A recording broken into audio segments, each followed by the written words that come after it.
कल्कि पुराण से मिल रहे हैं कलयुग के अंत के संकेत। कल्कि पुराण एक ऐसा धर्म ग्रंथ है जिसमें कलयुग की संपूर्ण जानकारी दी गई है। दोस्तों, कल्कि पुराण के इस वीडियो में हम जानेंगे कि कलयुग के अंतिम समय में कौन कौन से लक्षण दिखाई देंगे, जिनसे हमें पता चलेगा कि कलयुग का अंत होने वाला है। भगवान कल्कि का जन्म कब और कहां पर होगा, भगवान कल्कि बचपन में कौन कौन सी लीलाएं करेंगे, भगवान कल्कि कहां से अस्त्र शस्त्र की विद्या ग्रहण करेंगे और भगवान कल्कि के विवाह और युद्ध का वर्णन भी इस पुराण में मिलता है। इस वीडियो में हम आपको यह भी बताएंगे कि भगवान कल्कि सतयुग की स्थापना कैसे करेंगे और अंत में किस जगह अपने शरीर का त्याग करेंगे, यह भी हम आपको इस पुराण से बताएंगे। दोस्तों, वीडियो थोड़ा लंबा हो सकता है पर आपको इस वीडियो में संपूर्ण जानकारी मिलेगी। दोस्तों, जब प्रलय काल का अंत हुआ तब ब्रह्मा जी ने अपनी पीठ से घोर मलिन पातक को उत्पन्न किया। इसी से अधर्म की उत्पत्ति हुई और अधर्म की पत्नी मिथ्या हुई। दोनों के संयोग से महाअधर्मी दंभ की उत्पत्ति हुई और माया नाम की कन्या हुई। फिर दंभ और माया के संयोग से लोभ नामक पुत्र और निकृति नामक कन्या हुई। इसी प्रकार अधर्म के कुल के कली, दुरुति, भयानक, मृत्यु, निर्भय, यातना आदि हजारों धर्म निंदकों का जन्म हुआ। यही सभी लोग मिलकर दुनिया के लोगों पर मानसिक अत्याचार करेंगे। यही युग कलयुग होगा। कलयुग यानी कि काला युग होगा। काला युग मतलब कलह और कलेश का युग। इसी युग में सभी के मन में असंतोष रहेगा और सभी मानसिक रूप से दुखी हो जाएंगे। 5 वर्ष की उम्र में स्त्री गर्भवती हो जाया करेगी, 16 वर्ष में लोग वृद्ध हो जाया करेंगे और 20 वर्ष की आयु में लोगों की मृत्यु हो जाया करेगी। इंसान का शरीर घटकर बौना हो जाएगा, लोगों की उम्र बहुत कम रह जाएगी, युवा अवस्था समाप्त हो जाएगी। जैसे जैसे घोर कलयुग आता जाएगा वैसे वैसे धर्म, सत्य, पवित्रता, क्षमा, दया, आयु, बल और स्मरण शक्ति का अंत हो जाएगा। कलयुग के अंत में संसार की ऐसी दशा होगी कि अन्न नहीं उगेगा। लोग मांस का सेवन करेंगे और भेड़ व बकरियों का दूध भी पिएंगे। गाय तो दिखना ही बंद हो जाएंगी और जो गाय बचेंगी वह बकरी के समान कद की और ना के बराबर दूध देने वाली होंगी। एक वक्त ऐसा भी आएगा कि पेड़ों पर फल नहीं लगेंगे। स्त्रियां कठोर स्वभाव वाली और कड़वा बोलने वाली हो जाएंगी। जिसके पास धन होगा उसी के पास स्त्रियां रहेंगी। पुरुषों का स्वभाव गधों जैसा केवल गृहस्थी का भार ढोने वाला हो जाएगा। लोग विषयी हो जाएंगे, धर्म कर्म का लोप हो जाएगा और मनुष्य नास्तिक, जप रहित और चोर हो जाएंगे। सभी एक दूसरे को लूटने में लगे रहेंगे। कलयुग में समाज हिंसक हो जाएगा। जो लोग बलवान होंगे उन्हीं का राज रहेगा। रिश्ते नाते खत्म हो जाएंगे और एक भाई दूसरे भाई का दुश्मन हो जाएगा। मानवता खत्म हो जाएगी। जुआ, शराब, पर स्त्री गमन और हिंसा ही धर्म होगा। पिता पुत्र और पुत्र पिता का वध करेंगे और इतना करने के बाद भी वह दुखी नहीं रहेंगे। अपनी प्रशंसा के लिए लोग बड़ी बड़ी बातें बनाएंगे, किंतु समाज में उनकी निंदा नहीं होगी बल्कि उन्हें बहुत ही समझदार समझा जाएगा। सारा संसार मलेच्छ हो जाएगा। कलयुग में लोग शास्त्रों से विमुख हो जाएंगे। बुरी बातों और बुरे शब्दों का ही व्यवहार किया जाएगा। ऐसे शब्दों का प्रयोग करने वाले को ज्ञानी समझा जाएगा। स्त्री पुरुष दोनों ही अधर्मी हो जाएंगे। स्त्री और पुरुष एक व्रत धर्म का पालन नहीं करेंगे। वेदों का पालन कोई नहीं करेगा। कलयुग में विवाह को धर्म नहीं माना जाएगा। शिष्य गुरु के अधीन नहीं रहेंगे। पुत्र भी अपने धर्म का पालन नहीं करेंगे। कोई किसी भी कुल में पैदा क्यों ना हुआ हो, जो बलवान होगा उसके ही सब स्वामित्व को स्वीकार करेंगे। सभी वर्णों के लोग कन्या बेचकर निर्वाह करेंगे। लोग कर्जा लेंगे पर चुकाएंगे नहीं। जिसका शास्त्रों में वर्णन नहीं है ऐसे यज्ञ और पूजा का विधान होगा। मनुष्य अपने आप को ही पंडित समझेंगे और बिना प्रमाण के ही सब कार्य करेंगे। 10 दिशाएं विपरीत हो जाएंगी और तारों में ज्योति नहीं बचेगी। कलयुग में राजा मनुष्य की रक्षा करने में असमर्थ हो जाएंगे। कलयुग के अंत के समय बड़े बड़े भयानक युद्ध होंगे। भारी वर्षा, प्रचंड आंधी, भयंकर गर्मी पड़ने लगेगी। हत्यारे हत्यारों को और चोर चोर को मारेंगे। इससे जनता का कल्याण होगा। कलयुग में ऐसे लोगों का राज होगा जो बोलेंगे कुछ और करेंगे कुछ और। कलयुग का मनुष्य शिशुपाल हो जाएगा। कलयुग में लोग बालकों के लिए इतना करेंगे कि अपने विकास के लिए अवसर ही नहीं मिलेगा।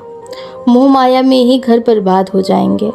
लोग जन्मदिन जैसे अवसर धूमधाम से मनाएंगे, पर किसी भूखे व्यक्ति का पेट नहीं भरेंगे। जैसे जैसे कलयुग बढ़ेगा, भारत की गद्दी पर वेद विरोधी लोगों का शासन होने लगेगा।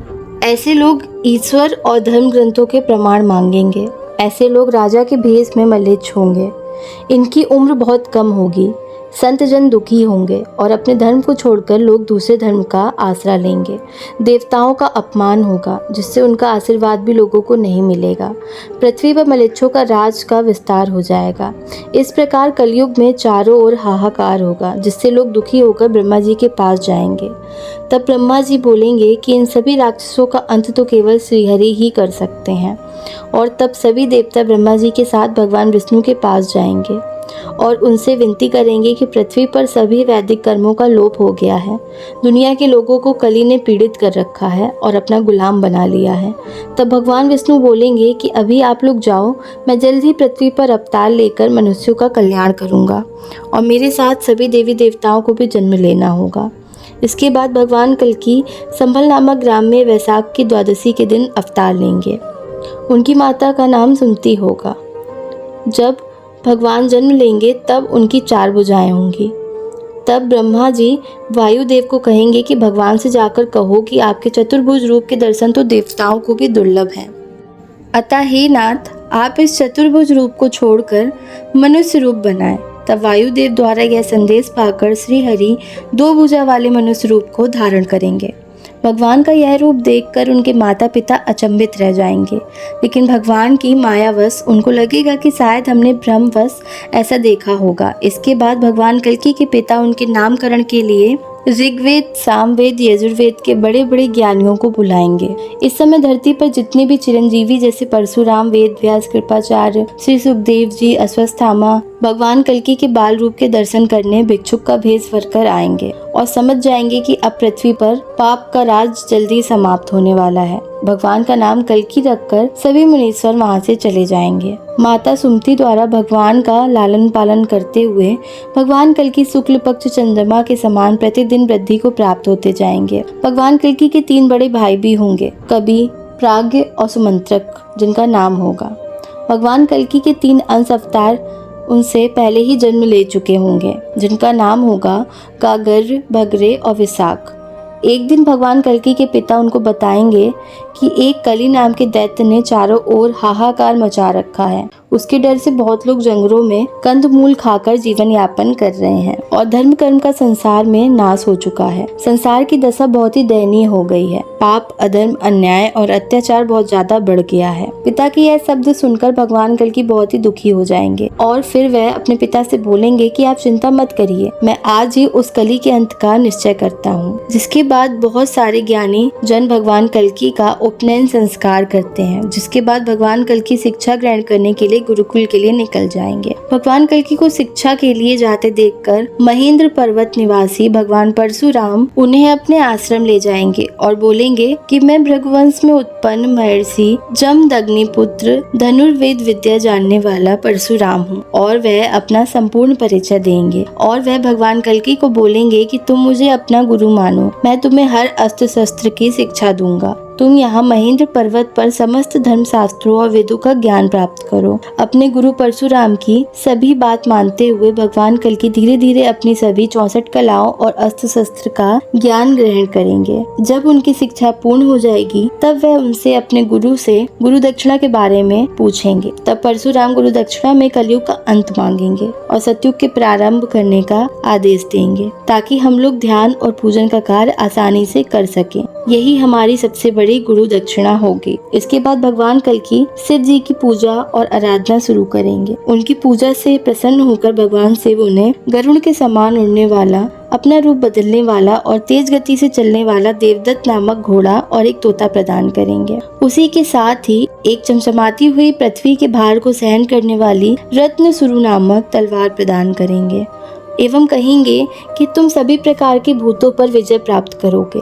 उसके बाद भगवान कल्कि अपने घोड़े पर सवार होकर अपने गांव संभल जाकर परशुराम और भगवान शिव द्वारा प्रदान अस्त्र शस्त्र और शिक्षा का व्याख्यान अपने माता पिता से करेंगे, जिसे सुनकर उनके माता पिता, उनके अंशावतार और उनके भाई बंधु बहुत प्रसन्न होंगे। एक दिन भगवान कल्कि का तोता कहीं से घूमकर उनके पास आएगा तो भगवान कल्कि उससे पूछेंगे कि तुम कहाँ से होकर आए हो। तब तोता बोलेगा कि मैं समुद्र में स्थित सिंगल द्वीप गया था। वहाँ पर एक बहुत ही सुंदर कन्या है जिसका नाम पद्मावती है। वह कन्या इतनी सुंदर है कि उनके सामने संसार में कोई दूसरी कन्या नहीं होगी। उन्होंने भगवान शिव की तपस्या करी, जिससे प्रसन्न होकर भगवान शिव ने उन्हें वरदान दिया है कि स्वयं भगवान नारायण से तुम्हारा विवाह संपन्न होगा। भगवान नारायण के अलावा अगर कोई उस कन्या से विवाह करेगा तो वह तुरंत स्त्री बन जाएगी। तब पद्मा जी ने इस बात के विषय में अपने माता पिता को बताया तो उन्हें उनकी बात पर विश्वास नहीं हुआ और पद्मा जी के विवाह के लिए जिनको भी बुलाया गया वे सभी स्त्री हो गए। अब पद्मा जी और उनके माता पिता बहुत दुखी हैं। यह सब बातें उस तोते ने भगवान कल्कि को बताई। तब भगवान कल्कि उस तोते से कहते हैं कि तुम वापस वहां जाओ और पद्मा से कहो कि भगवान नारायण का जन्म कल्कि रूप में हुआ है और मैं जल्द ही उन्हें लेने आऊंगा। जब वह ये सब बातें पद्मा जी को पता चलती हैं तो पद्मा जी भगवान कल्कि के बारे में बहुत सारी चीजें उस तोते से पूछती हैं। कुछ समय बाद ही भगवान कल्कि अपने देवदत्त घोड़े पर सवार होकर सूप के साथ सिंगल द्वीप चले जाते हैं और पद्मा जी के विवाह करके उन्हें अपने गाँव संभल ले जाते हैं, जिसके बाद वहाँ उत्सव मनाया जाता है। जिसके कुछ समय बाद भगवान अपने भाइयों, चिरंजीवियों और अंशावतारों के साथ कली का दमन करने के लिए निकल पड़ते हैं और पापियों और धर्मियों को ढूंढ कर उनका सर धड़ से अलग करके वध करते हुए चलते हैं। जो भगवान के भक्त होते हैं और धर्म के रास्ते पर चलते हैं उनको कोई हानि नहीं होती। अंत में उनका सामना कली राक्षस के साथ होता है। आपको बता दें कि कली सभी युगों में सबसे शक्तिशाली और भयानक राक्षस है, जिसे मारने के लिए भगवान कल्कि को बहुत ही परिश्रम करना पड़ता है, लेकिन अंत में कल्कि मारा जाएगा, जिससे अधर्म की पूरी जड़ का नाश हो जाएगा। जिसके बाद भगवान कल्कि का विवाह वैष्णवी शक्ति रूपा माता रमा से होगा, क्योंकि त्रेता युग में माता वैष्णो देवी ने भगवान राम से विवाह करने के लिए घोर तपस्या की थी। तब भगवान राम ने उनके तप से प्रसन्न होकर कहा था कि इस युग में मैं तुमसे विवाह नहीं कर सकता, परंतु कलयुग में मैं कल्कि अवतार के रूप में प्रकट होकर तुमसे विवाह करूंगा। दोस्तों, माता वैष्णो देवी आज भी भगवान कल्कि का इंतजार कर रही हैं। भगवान कल्कि के 4 पुत्र होंगे, जिनके नाम क्रमशः जय, विजय, मेघवाल, बलाहक होंगे। अंत में भगवान कल्कि मरु और देवापीय राजाओं को पृथ्वी का कार्यभार सौंपकर अपने शरीर का त्याग करके अपने धाम को वापस चले जाएंगे। इस प्रकार पृथ्वी पर फिर से सतयुग प्रारंभ हो जाएगा। सतयुग ऐसा होता है जिसमें सभी लोग धर्म का पालन करते हैं और इसमें किसी भी प्रकार की बुराई नहीं होती है। सभी मनुष्यों के अंदर अलौकिक शक्तियाँ मौजूद रहती हैं। उन्हें किसी प्रकार की कोई मेहनत करने की आवश्यकता नहीं होती। हर वस्तु उन्हें उनकी इच्छा शक्ति से प्राप्त हो जाती है और इस युग में सभी भगवान की भक्ति करते हैं एवं गलत काम करने वालों की स्वयं मृत्यु हो जाती है। सतयुग प्रारंभ होते ही मनुष्य की आयु 1 लाख वर्ष होगी, लेकिन भगवान को प्राप्त करना कठिन हो जाएगा। अभी जिस कलयुग में हम जी रहे हैं उसमें केवल नाम जप से ही भगवान को हम प्राप्त कर सकते हैं। तो दोस्तों, सभी अधर्म कार्य को छोड़कर भगवान को प्राप्त करने के लिए हम सभी को नाम जाप करना चाहिए। कहीं ऐसा ना हो कि यह अनमोल अवसर भी हमारे हाथ से चला जाए। दोस्तों, मिलते हैं किसी अन्य वीडियो के साथ। तब तक के लिए नमस्कार।